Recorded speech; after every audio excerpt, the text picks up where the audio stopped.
Very good. Shall I say hello? Go right ahead. Hello. My name's Tom Rod, and I'm a retired attorney, and I'm speaking to you from my home in Preston County, West Virginia. With me, next to me, is Haley Paul from Putnam County, West Virginia. Haley is a student at West Virginia University in Morgantown, and she works as the part-time staffer for the West Virginia Center on Climate Change, where I'm the director. While we wait for just a minute for people to join the program, I'll just give you a little background information. The West Virginia Center on Climate Change has been organizing educational programs about global warming and the climate crisis for almost 10 years now. We did a little online climate science programming in high school classrooms. And then when the COVID pandemic hit, we started doing online webinars like this one. And we've had a number of them recorded, which you can see on our YouTube channel. Now we're experimenting with hybrid webinars, which have an in-person venue with a big screen and a live audience, and also online participants and speakers. However, this program is entirely online. I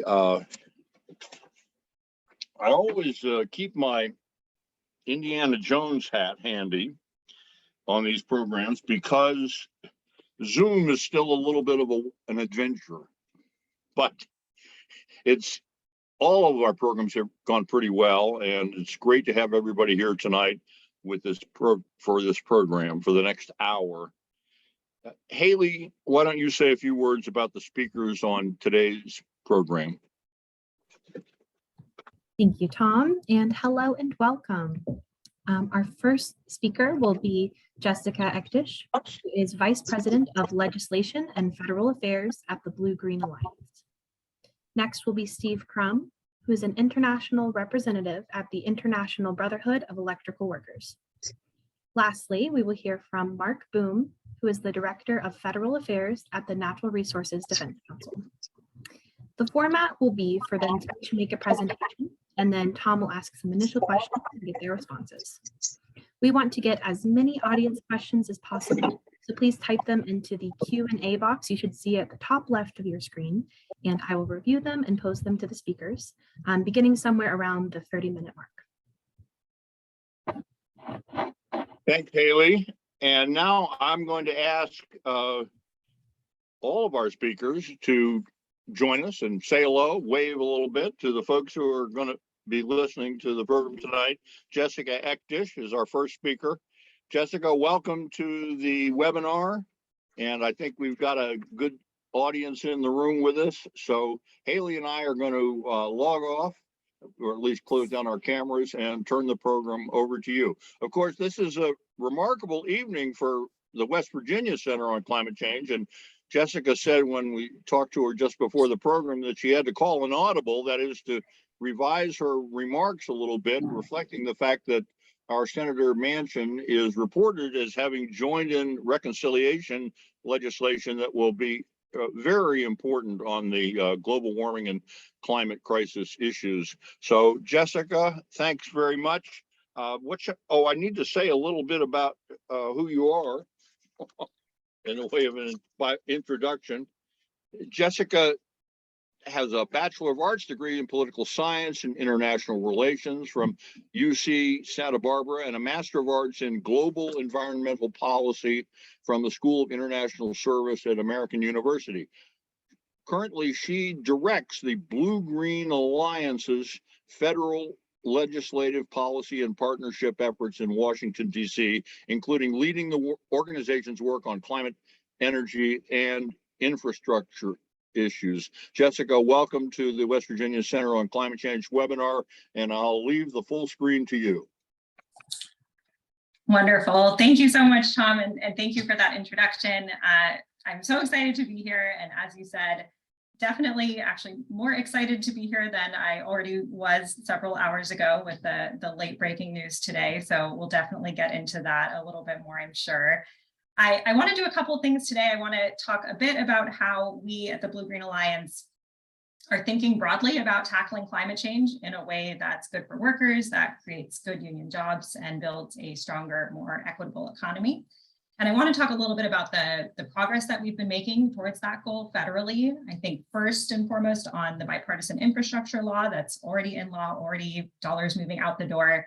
And then we can talk a little bit about this new breaking news on a reconciliation package and getting that over the finish line. But first, before I do that, just a quick background on BGA, just in case anyone's not familiar. So we're a national coalition of 13 labor unions and environmental organizations. We were founded almost 20 years ago by the United Steelworkers Union and the Sierra Club, our first sort of two strange bedfellows, if you will.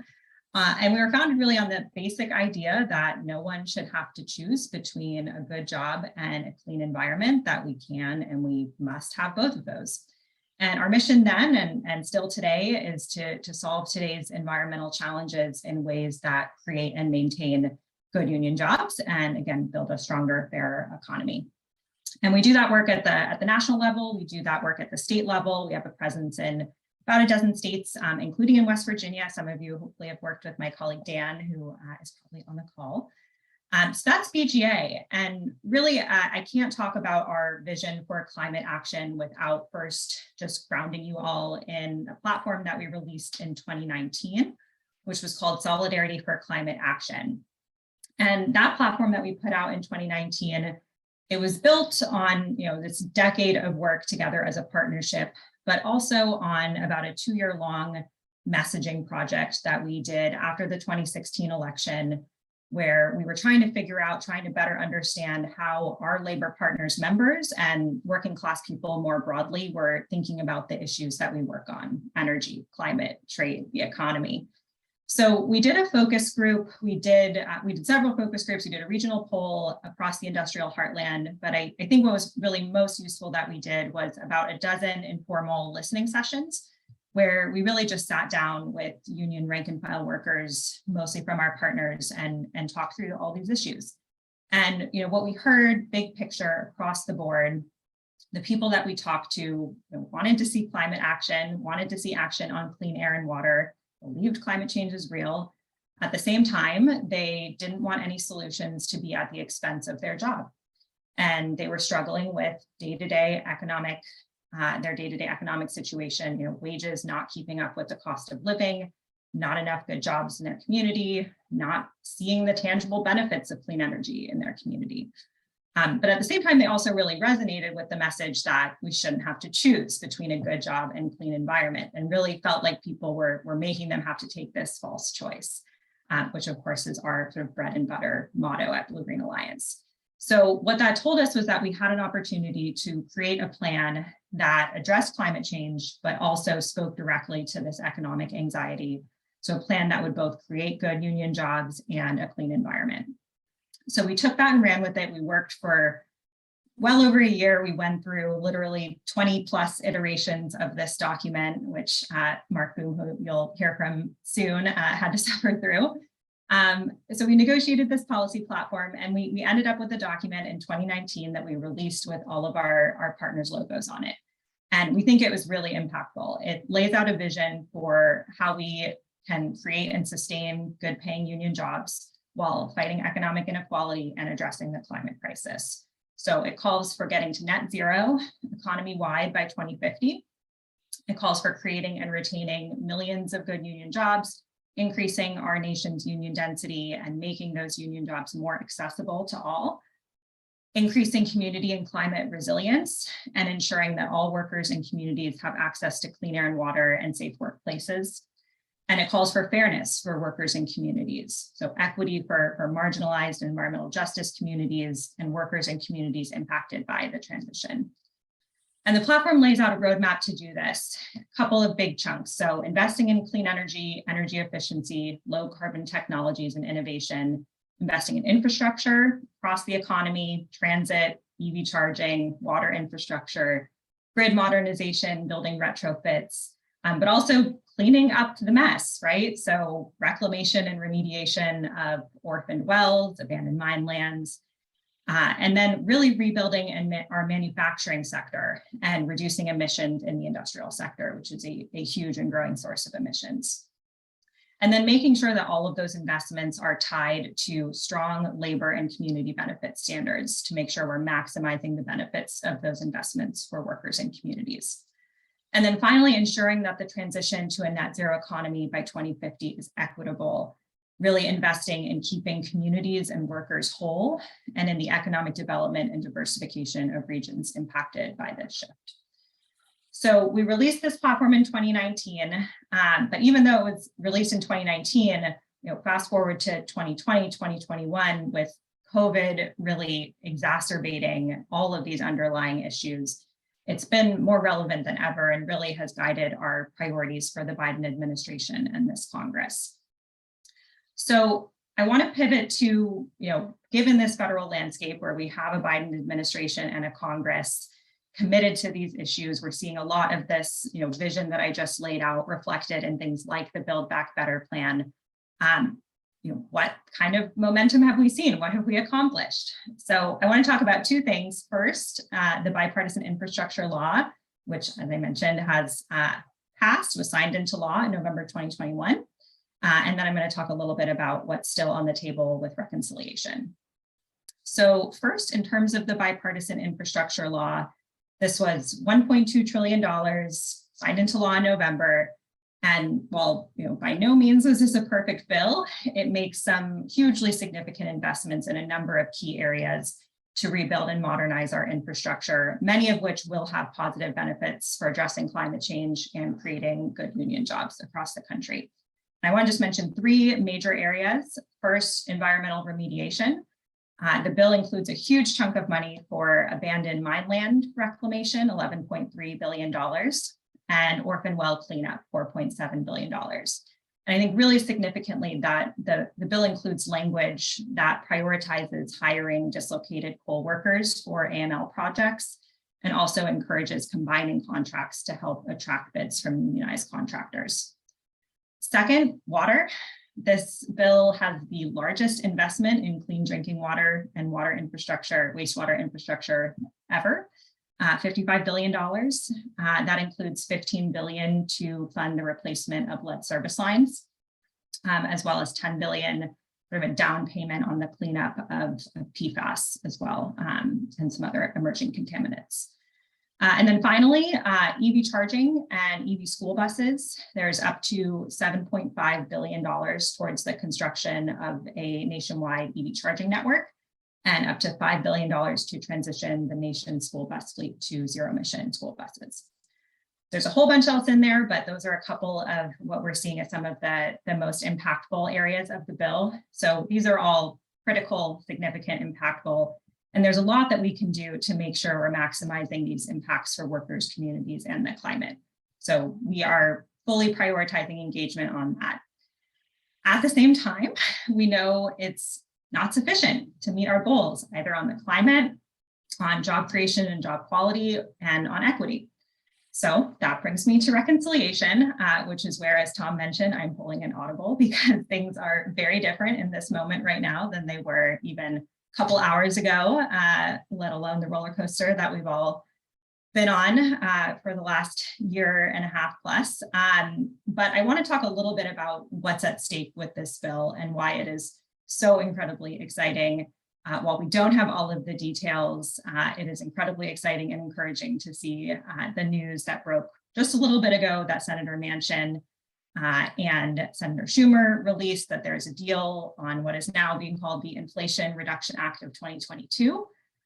Again, we don't have all the details. Bill text should be released soon. Hopefully we'll see it maybe as soon as this evening. But we do know that it includes $369 billion for a climate title. So I want to talk a little bit about what we are hoping to see in there and what we, I think, have every reason to believe will be in there. Which is really the centerpiece of what we've been fighting for in the Build Back Better reconciliation package and what passed the House last fall, and that is the clean energy tax title of this bill. There's a whole lot more in there, and we can get into other aspects of the bill, but I think in terms of what's at stake with climate, good jobs, manufacturing, and equity, this portion of the bill is really a model for what we are trying to do moving forward. So the centerpiece, this clean energy tax credit title, it includes a robust suite of investments for clean energy tax credits, investment tax credits, and production tax credits for deployment of clean energy, wind, onshore and offshore, solar, a whole bunch of other technologies. But for the first time ever, and this is what's really historic, it couples those tax credits with labor standards, and specifically Davis-Bacon prevailing wage and registered apprenticeship utilization. It also, for the first time ever, includes a bonus tax credit and other incentivization for domestic content. So not only will we be deploying these clean energy technologies, but we'll be making sure that as we do so, those investments are translating into good union jobs and domestic manufacturing. In addition to those deployment credits, the package also has a whole suite of manufacturing tax credits. So it has a tax credit specifically for investment in manufacturing facilities for clean energy technologies. It also has a suite of tax credits to support the ongoing production of certain components of the supply chain for offshore wind and solar. So for all of these tax credits, there's also a bonus for any facilities or for developers that are locating projects in energy transition or EJ communities. So it's a really big deal. It's incredibly exciting that we are seeing some movement. There is a long road ahead to get these over the finish line, but I think just in closing, I'll say, to the big picture goals and vision that I laid out, we are making progress. We are seeing projects moving forward, policies moving forward at the federal level, at the state level. And as we've worked to drive down emissions, we are seeing examples of how clean energy investments can not only spur economic growth, but also good union jobs across the country.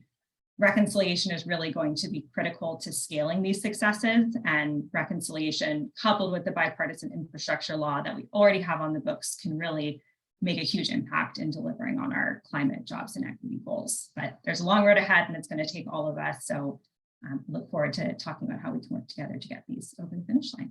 I will stop there. Thanks, Jessica. That was great. I'm not going to ask you any questions yet. I'm going to go to our next speaker right away, so you can turn off and let me introduce Steve Crum. Steve, you can turn your camera and your microphone on. Hello. Steve Crum is from the International Brotherhood of Electrical Workers, and Steve, I'm going to read from what we put in the that I took off your website, but it says here, because of the diverse membership in fossil fuel, I talked to Steve for about a half an hour, but I wouldn't want to have to go through all my notes. He's got a lot. He knows a lot. He says, because of the diverse membership in fossil fuels, gas, nuclear sectors, the IBEW takes an all of the above energy portfolio position, which I think is very important to understand. But Steve has been focusing on the renewable energy sector.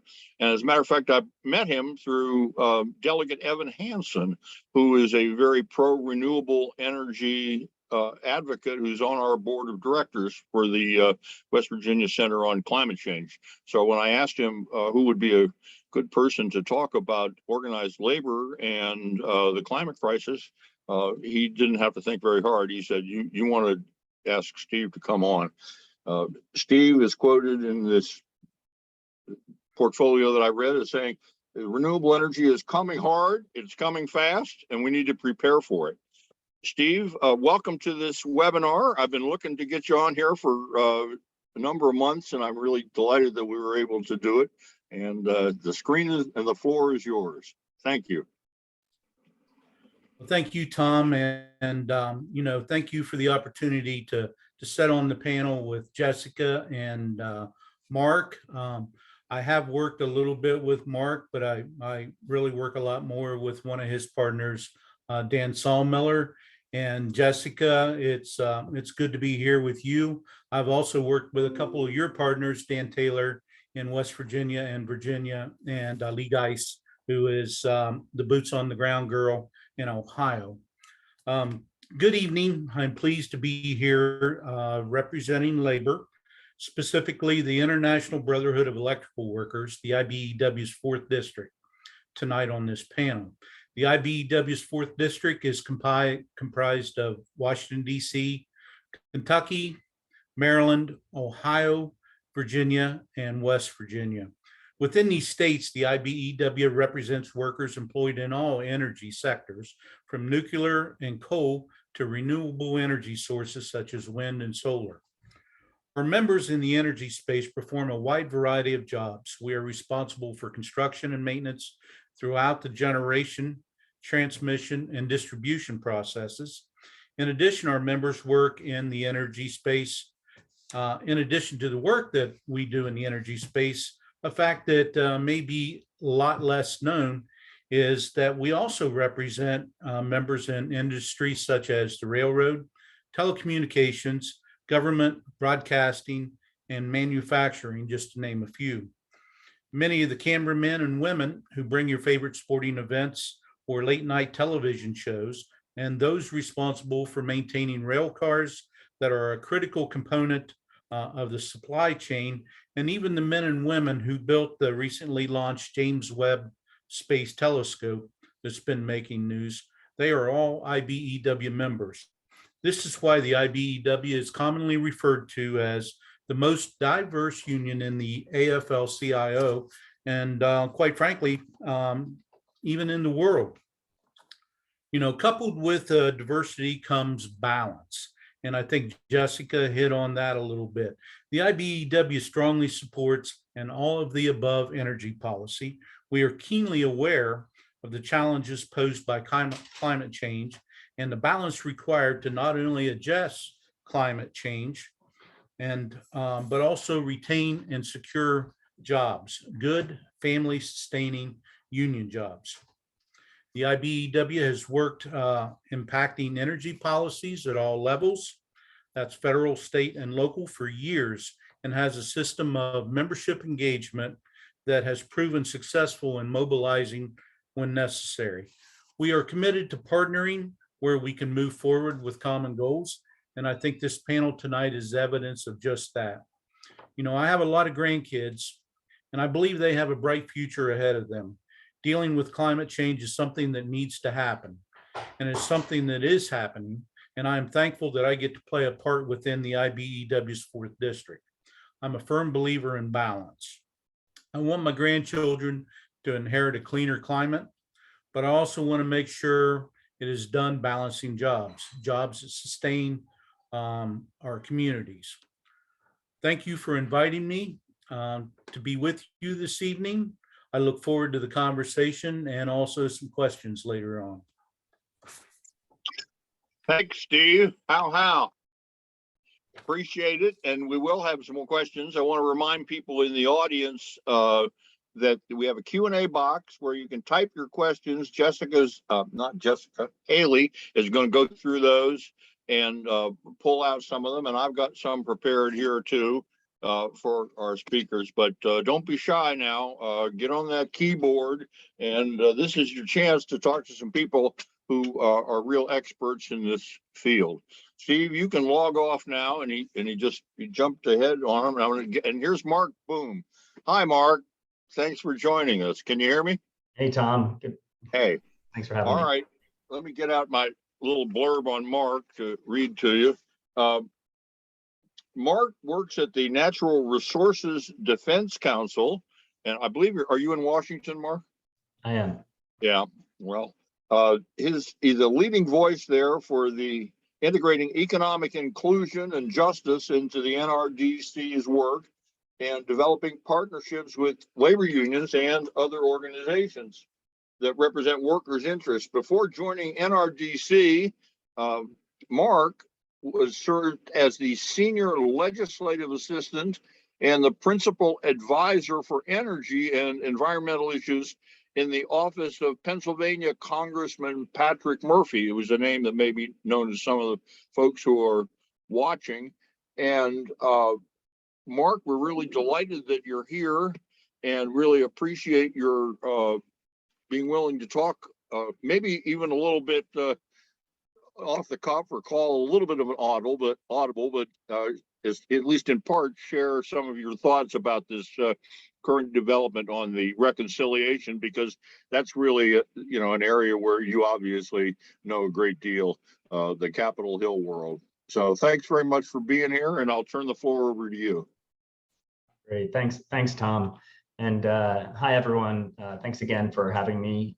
Really happy to be able to speak with you tonight. As Tom said, my name is Marc Boom. I'm a director of federal affairs at the Natural Resources Defense Council. And if you're not familiar with the NRDC, I'll just give you a brief intro. It's an international nonprofit environmental organization, and we have over 3 million members and online activists. We were founded in 1970, and today we have over 700 lawyers, scientists, and other environmental specialists who are posted in offices across the country in New York City, Washington, D.C., Los Angeles, California, Chicago, Bozeman, Montana. We even have an office in Beijing. And NRDC, as part of its mission, is advocating for solutions that improve economic inclusion and justice by creating high-quality careers for all. And that's because we believe a strong workforce is foundational to a healthy, sustainable, and just world, and vice versa. So we're committed to ensuring that our environmental policies that we advocate for are also protecting communities and their quality of life. And that means prioritizing family-sustaining jobs like those that unions provide, and other economic opportunities that are accessible to all, especially to Black people, Indigenous people, and people of color. We believe that no community should be left behind or pay a disproportionate share of the cost of moving to the clean economy. And that means focusing reinvestment in workers who are transitioning and their surrounding communities, including those living in underserved rural communities, and with helping people who have been dealing with systemic barriers to pursuing high quality careers. And we think that the clean economy needs to leave workers in as good or a better position than the current economy. And we really know that unions are key to driving job quality in this sector, and that a higher unionization rate will actually lift all boats.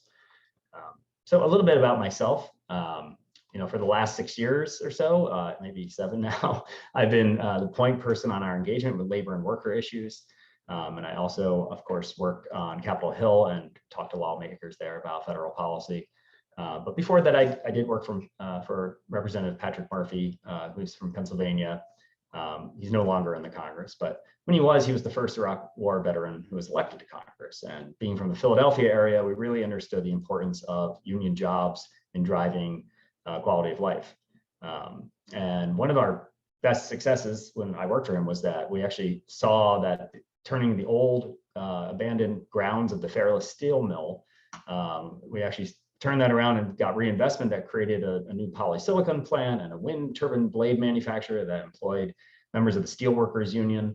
And we just thought that was a great way of showing that, you could have those, at the time they were called green collar jobs, but these are really good jobs. We thought that was the beginning of a trend, but unfortunately it turned out to be more of a blip, and both closed as the federal commitment to clean energy and to reinvesting in industrial sites wavered in the following decade. There just were a lot of adjoining pieces that needed to be passed to hold things together, and they just never materialized.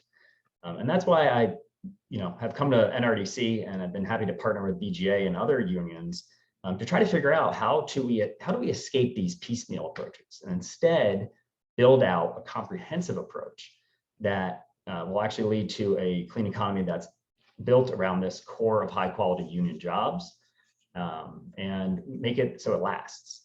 As I said before, the bottom line is we need a cleaner economy that ensures that workers are doing better now than they are today. So the one way that I've tried to add to the conversation about the right way to build out this economy is in looking at existing success stories and figuring out what some of the key ingredients and key behaviors are that led to clean energy projects that also created high quality union jobs and improved their communities. It really took the work that we did with BGA on the Solidarity for Climate Action platform and tried to see how that was living out in the real world and what more we need to do. So I have a report, it's called United Union Jobs Improve the Clean Economy. You can find it on the internet. In that, I highlight 7 stories from across the country and across different clean energy sectors that serve as examples of how unions are currently involved in the clean economy and the positive outcomes that the partnerships between labor, environmental, social, and community advocates, and of course, government and businesses has created for the workers, communities, and the environment. The examples range from, as Steve will know, solar construction jobs in Ohio. We talk about offshore wind jobs in New York, electric buses in California, even recycling plants outside San Francisco. And I think they're a really inspiring look at what we think will hopefully be a more commonplace examples if we see the types of federal policies that Jessica was describing in both the bipartisan law and this reconciliation law that we're hoping will get passed. You know, if we see those, then hopefully we'll get more of a growth of the high quality jobs that we need. But beyond just telling this, you know, stories of success of like, hey, look, here are these good jobs in clean economy. I really wanted readers to understand that unions are so critical to actually improving the clean economy and improving outcomes in it. And it's, you know, both for what they can do for workers, what they can do for communities, but also the political muscle they can bring to help pass things and get them through. So, you know, I think everyone is familiar with all the great things unions have done over the years. You know, we always thank them for the weekend and everything else. But, you know, what have they done to improve the clean economy, and why should government policy encourage greater union density? And, you know, those stories really helped show that, that, you know, when you bring unions in from the beginning and you come up with really authentic partnerships and design things so that we are raising standards rather than lowering standards, that you're going to get the types of outcomes that you want. And, you know, that report actually talks a lot about the need for building into federal policy or government spending the types of labor standards that are required and domestic content standards that are actually going to help make sure that the investment that is put into the U.S. is, you know, resulting in high quality jobs and more jobs. So anyway, I hope you guys will look at that. I'm happy to talk a little bit more about it, but wanted to bring that up as, you know, I think that it really, we look at that as the base, and from there we've been trying to build out these successful federal policies. And I'm not going to repeat all the things that Jessica went over, but, you know, needless to say that the bipartisan infrastructure law and now this reconciliation bill, which is now called the Inflation Reduction Act, they're both built on the foundation of the principles that we've laid out of needing to make sure that the clean economy is providing good jobs. And that's because of the strong partnership between both environmental groups and international unions. And because we stuck together on those principles, we really pushed politicians and industry to come meet us at the table there and, you know, really build out a policy that we think is going to be a comprehensive approach to this, so that we can actually move everything and deliver on all the promises that we've talked about. So this is potentially, you know, a really big win, and we're looking forward to seeing if it will get across the finish line or helping it.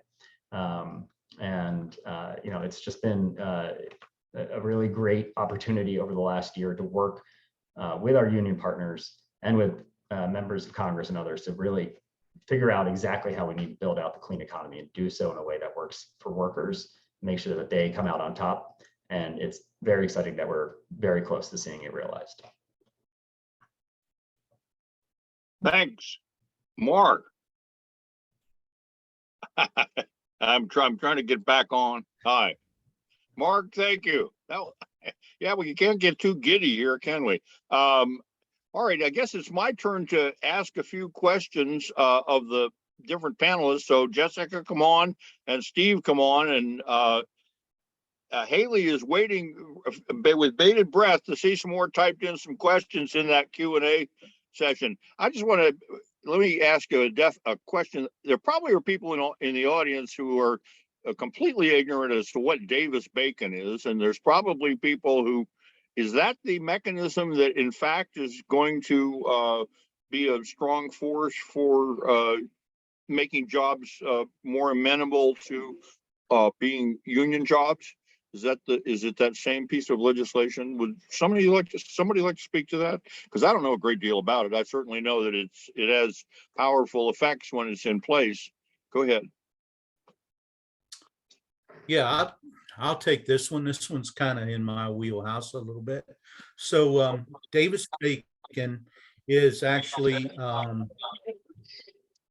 am I feeding back or anything here? Can No, you everybody sound hear me? okay. Okay. You sound okay to Okay. me. I thought I was getting some feedback. Anyway, the Davis-Bacon is actually the name for the federal prevailing wage. And Davis-Bacon, what that says is they utilize the wages in union contracts to set the wage rates for federal projects. So that's, it's pretty big if we can get federal Davis-Bacon language attached to any of these provisions and any of these bills. It allows our union contractors to compete on a level basis with other contractors that don't have represented workers. And it utilizes the wage rates in those areas where the job sites are and prevents out of town construction companies from coming in and underbidding local contractors or contractors that pay local wages and hire local people. That's kind of the simple explanation. I hope that helps a little bit, Tom. Yeah, that does help. That was sort of my understanding, but you put it very well. Mark or Jessica, any more comments on I guess the assumption is that the reconciliation bill and also the infrastructure bill, that these contain language that makes Davis-Bacon applicable to clean energy projects. Is that the gist of it? Yeah, so Davis-Bacon does apply to, I believe, all, if not nearly all, of the spending under the bipartisan infrastructure law in the reconciliation package that is pending before us. We hope to see in there is what we saw in previous budget reconciliation language that passed the House. And the way that was structured, this is what's really exciting. For the first time ever, Davis-Bacon has traditionally been applied in infrastructure spending, but it's never been applied in the context of clean energy tax credits. So for the first time ever, we now have a construct where there's a base credit of 6% for all clean energy projects, and then a bonus tax credit of up to 30% for projects that meet Davis-Bacon prevailing wage standards and a certain percentage of utilization of registered apprenticeships. So that's very exciting. It's new. It's hugely impactful, and that's what we're hoping to see in this new negotiated package. Yeah, and just to add, when Jessica was saying it's $370 billion, that's over 10 years. And that means that these tax credits are actually a 10-year extension. And that's been one of the major challenges in trying to improve the job quality in that sector, is that we've been, I've been at NRDC for 11 years, and every year I've worked on tax extenders. And when you're trying to just extend the current policy, or in many cases, just working retroactively to, get it back, it's really hard to add in those important conditions. And that's why from the beginning, we've been saying, we got to do it long-term. We got to set the long-term market so that there's going to be investments here, right? But then we have to make sure that we have these labor standards attached and the domestic content, so that we can actually make sure that these are creating good jobs that go along with it. And so it is, if it passes, it would be pretty remarkable, and a remarkable change from how our energy policy has approached both clean energy and high quality jobs, union jobs. Okay, let me try one more question for Steve. I'm going to beat you up a little bit more, but this is interesting because you remember when we spoke several months ago, I said that when a friend of mine got a job organizing for a labor union many years ago, he said I thought I was going to be organizing unorganized workers. In fact, I spent most of my time in Congress trying to get money appropriated for union jobs. In other words, it was a job creation. Well, you're a professional organizer, and also I'm sure you do your job creation work as well. But especially in light of this talk of opportunities now for Davis-Bacon applying to certain kinds of contractors and stuff, do you see a fertile field for you in not just supporting existing union jobs, but actually organizing people in certain sectors like the electricity sector, like the renewable electricity sector. I've seen some numbers that said something that just looking on the internet said, yeah, 10% of the people are in renewables industry, whether solar power or windmills or stuff like that, are in organized. It belongs to unions right now. Can we anticipate a chance that would increase? What are going to be the obstacles to that? I mean, I'm sure it's not just a slam dunk. Steve? You're right, Tom, and thanks for the question. It's not going to be a slam dunk, but I think, the IBEW sees a huge opportunity ahead of us. Just in the 4th district, in those states that I mentioned earlier, we are looking at well over 100,000 jobs, construction jobs, just in the solar industry alone. And we're gonna work our tails off to organize that entire industry. So much potential there. Some of the problems that we face there is that it's kind of in this part of the country, it's a new industry, and we're seeing a lot of workers that are being brought in from other parts of the country. Construction is a very mobile workforce. Typically, they don't stay at one location a lot of times for a long period of time.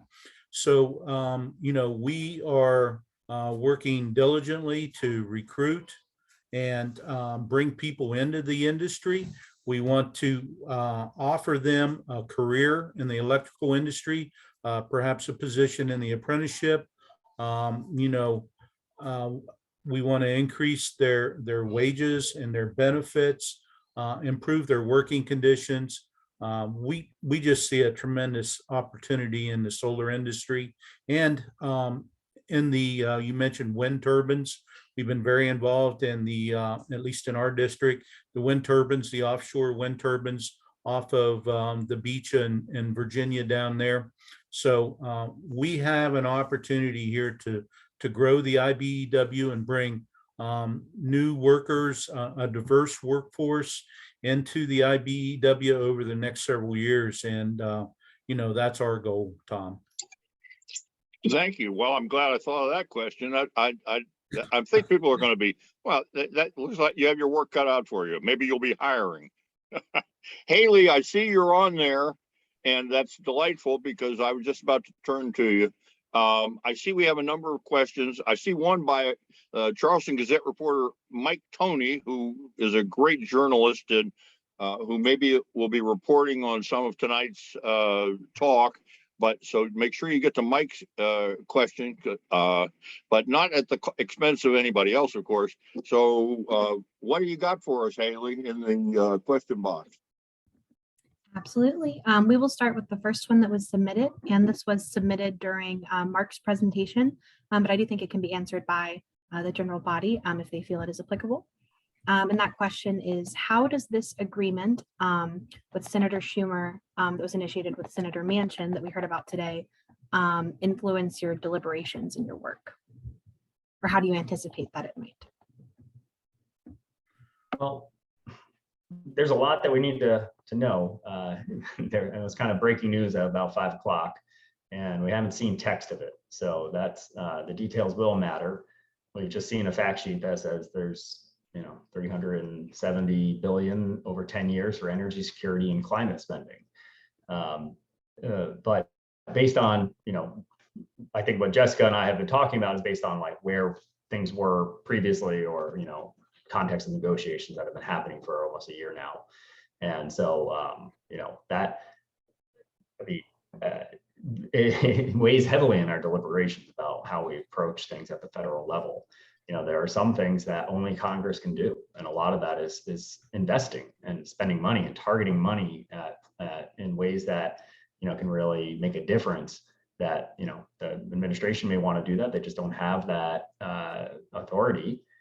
States may want to do it. They don't have necessarily the funding to do it, right? And to create a national market for things. So, we'll see what's in it, but by all means, I mean, that's a large number, and it would certainly, if it is linked with the labor standards, as we talked about, the domestic content and a bunch of the innovative tax credits that are in there, as well as some community investments that we have been advocating for a long time, that could really be a game changer for how we approach this and how we see the clean economy play out here in the United States.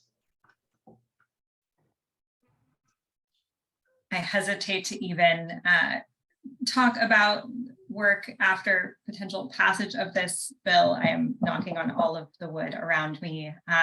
But if the bill, does end up in the way that we've been talking about, with all of these provisions included, maybe one point I'll add is that, given the nature of a budget reconciliation bill and the rules that surround that process, there is going to be a lot of ambiguity in the text regardless. And in some areas, there may be a lot of work and a lot of opportunity to fill in details, make sure that the administration and states, in a lot of cases, are delivering on the promise of this bill and making sure that we're going further wherever possible and enforcing the standards that we do get into the bill. So I think both in terms of federal agency action and state implementation, this is all of the work that we're doing right now around the bipartisan infrastructure law.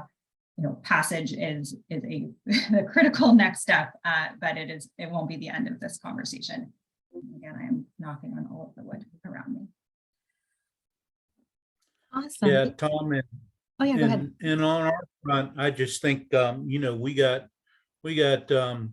three things that we really need to be conscious of. One is, training, make sure that we have people sufficiently trained to meet the needs of the work that's coming. Two, we have to have people.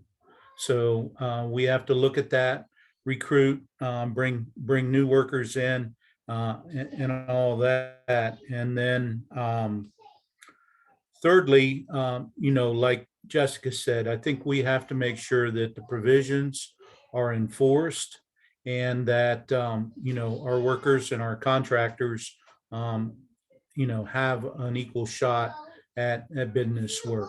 So. Awesome. Thank you, guys. Moving right along, our next question is, what new or extended energy tax credits would you most like to see in a budget reconciliation package? And what kind of long-term jobs will they create in West Virginia?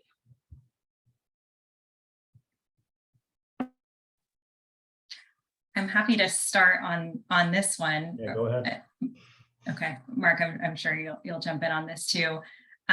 There's a suite of tax credits that we have been highly focused on, including on solar, onshore and offshore wind, transmission, electric vehicles.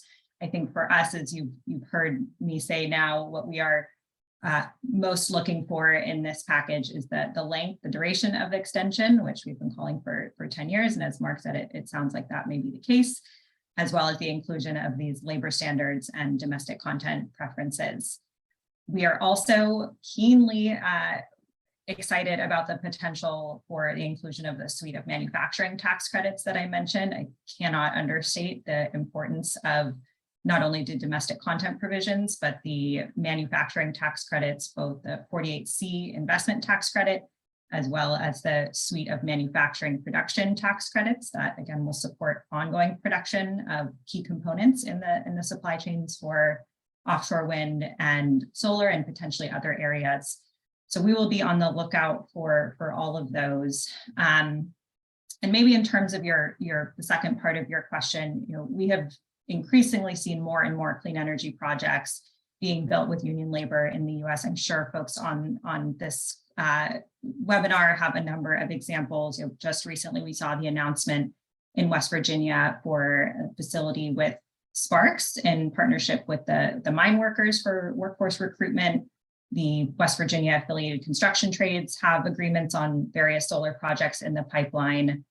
We also have been doing a lot of work with Steel of West Virginia, which has is a key part of the supply chain for solar and has supplied $150 million worth of high quality West Virginia steel for utility scale solar plants across the country.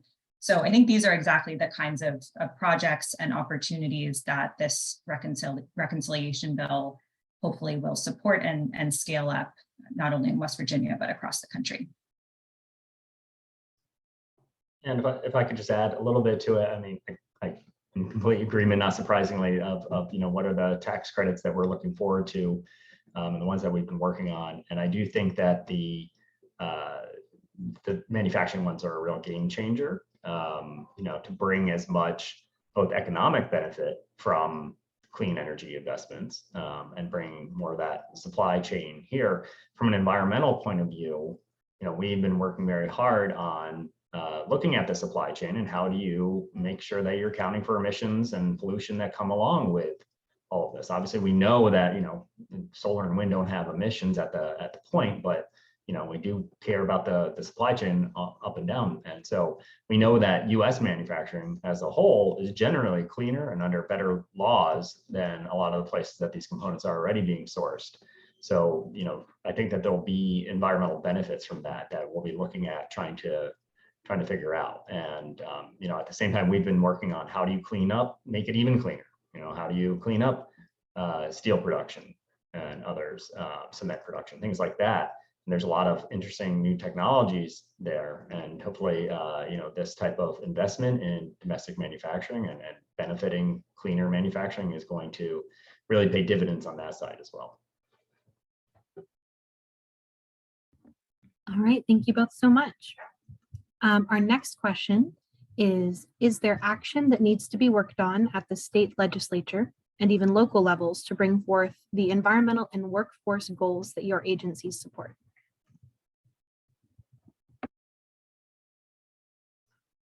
Yeah, I'll just jump in again there. I mean, absolutely. The federal dollars are very important because the federal government can raise that type of money and states can't, and they can pass that along to states where needed. I think this is especially true in the infrastructure bill, where a lot of those are formula grants or competitive grants that are actually going to be administered by the states. And so making sure that the states are using that money to the maximum effect to both create good jobs and to cut down on pollution is really critical. And we know that there's plenty of examples of state programs or programs that states administer there. It's kind of questionable, is that really what it should have been used for? States can sometimes justify a lot of things, and I think that means that we need citizen involvement to make sure that we're really holding our lawmakers to account, and that we're getting our money's worth, if you will, out of these programs and getting as much public benefit as we can.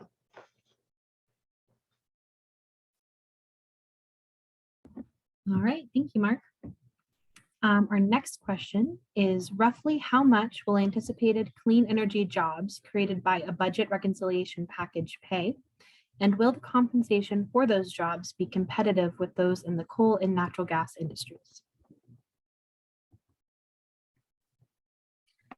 So I don't know that we have a jobs number yet, unless any of my colleagues here have one, but I'm sure those calculations will probably be coming soon. But maybe just on the second part of that question, that is exactly what we are hoping this new structure with labor standards will address. I think historically we have seen jobs in the clean energy economy falling short in terms of union density and job quality compared to jobs in the fossil fuel sector or in traditional energy sectors. And we have seen really good examples of good union jobs being created in the clean economy. The Block Island Wind Farm, for example, was created under a project labor agreement. We're seeing a lot of positive momentum in that direction in the growing offshore wind industry, just as an example. But the labor standards that are included, that will hopefully be included in this package, are really going to be key to reversing that trend and really ensuring that the trajectory of job quality in the clean energy economy continues in this direction and provides as good, if not better, than any jobs that we are seeing transition on the traditional energy side. Yeah, and I'd just like to add, the renewable energy sector isn't as highly unionized as, a lot of our utilities, the coal-fired power plants, the nuclear power plants, the gas-fired power plants, and that sort of stuff. But hopefully the labor provisions in this legislation enables the unions to be more involved, get on the projects, get more people involved in the um, in the industry, and with that, we can raise the wages hopefully pretty quick to get those workers up to where they should be. The more the IBEW on those projects, I know we're going to be able to increase wages and fringe benefits for workers. So hopefully, hopefully we're able to do that. Yeah, just Mike, this is Tom. I just want to say that one of our rather backward utilities here in West Virginia did offer some deal where you could sign up for clean energy, solar stuff. You pay a premium for it, but it's part of their filings with the Public Service Commission. Now we want a little provision where you can sign up for union clean energy, and maybe we'll get some people to pay a premium from that too. But it's an encouraging thought anyhow. Haley, we've got 6 minutes left, and we need to respect our audience who've given us an hour and our speakers who've given us an hour. You want to ask them all for their final remarks? Absolutely. We'll go with our original presentation order. So we'll start with Jessica, if that's all right. Sure. Well, thank you so much again for having me and the opportunity to speak with you all. I hope this was informative and useful. Maybe just to go back to what I said at the beginning, which is that we are talking at the moment where we have just seen this tremendous announcement that hopefully is going to be a real game changer in terms of all of the goals that we're talking about, delivering our climate, job creation and job quality and equity goals.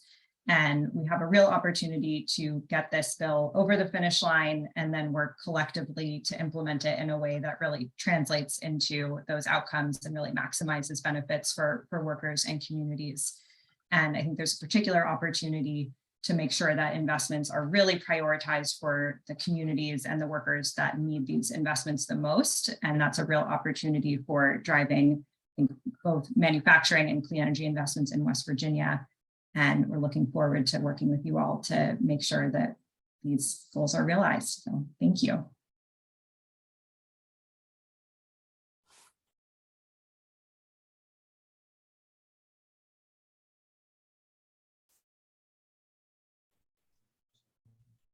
Steve, I think you're up. Okay. Yeah, well, thank you for the opportunity to be part of the panel this evening. Just to highlight a couple of things, we're very excited about the news to come out this evening. We see it as a great opportunity for us to improve the climate and bring more union jobs into the renewable energy sector, which will also allow us to really highlight our IBEW diversity and inclusion package that we have, and we're really proud of. We hope to increase our membership. We hope to clean the climate up, and I'm really excited to see what happens here in the next couple of days to see what was really included in the legislation that we're hearing about. So Tom and Haley, thank you for the opportunity this evening, and to the audience, thank you for your hour of your time. And yeah, I think I'd like to just touch a little bit on that last question as well as part of my closing statement, because I often think about that job quality question, and really when we think about the clean economy, I want to get out of this like fossils go into clean mentality, that every job that was in coal or natural gas or whatever has to be into solar and has to be into wind. I think the key here is that we want to actually create more good jobs more broadly than that, right? And we want to start attracting investments in new, cleaner areas so that we have more reinvestment in areas that have seen disinvestment for decades. Like we still have a lot of industrial communities that just never got reinvested in the way that they should, and a lot of places that are hurting like that. And the U.S. has put in a whole lot of research and development money and everything else and develop this stuff not to see things materialize here. And we have a chance now to make those investments and reinvest and provide better jobs. I think that West Virginia maybe hasn't seen a lot of that. We have some good examples here, but boy, we got to do a lot more than that. And when it comes to cleaning up industry, cleaning up manufacturing, that is where West Virginia is well positioned to succeed. And we hope that these federal programs that we're talking about, we hope they get across the line so that we can start seeing that type of investment and start seeing the diversification and really spreading these investments everywhere. Hope that works. But also we got to, can't just rely on that. We have so much to do at the state and local level as well to really come together and make sure that the investments that we're seeing produce the outcomes we want. I wish it was as easy as, hey, we passed a bill and now we're there.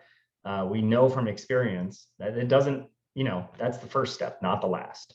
And, I think that there's been some really great work in bringing people together to make sure that we're staying with that process the whole way through so that we get those types of outcomes. And I really am looking forward to that and hope that, both Steve and Jessica, will continue to work together on that, but also folks in the audience and other places who care about these goals and really want to make sure that as we move forward that we're providing the best environmental and economic outcomes possible. So thanks for having me, and thanks to everyone for joining us. Okay, stick around, you guys. You've been great. I'll lead a round of applause from our audience. I know they're clapping along with me. So we're going to quit in just a minute. I want to say our next webinar will be held at the University of Charleston in Charleston, West Virginia. It'll be a hybrid webinar. We'll have a live audience. We'll have some online speakers talking through a big screen to a live audience, but we'll also have participants like today's audience who are going to be online. The topic is national energy policy, and hopefully we're going to be talking about the implementation of the reconciliation bill and over the coming years and what the opportunities are for West Virginia. That was our hope. The title of the thing was called "What Just Happened," and maybe I was hoping that something would have happened, and maybe tonight we have the evidence that something happened. Of course, the answer might have been nothing. And then that would have been something, but still, you got to pick yourself up and carry on, regardless, one way or another. Thank you so much for appearing. We thought this up a year ago. We gave our funder a list of webinars that we were going to have during the coming year, and one of them was the catchy title "Blue is the New Green: How Labor Unions Are Meeting the Climate Crisis," and it really paid off even better. I mean, as an idea, with better than I'd hoped. So thank you again, and we appreciate it. And good night to our audience. There is going to be a recording up on the YouTube channel, Haley, in a couple days. We hope. Haley's on vacation, so we may not get it up there till she's back. But thanks, everybody. Good night.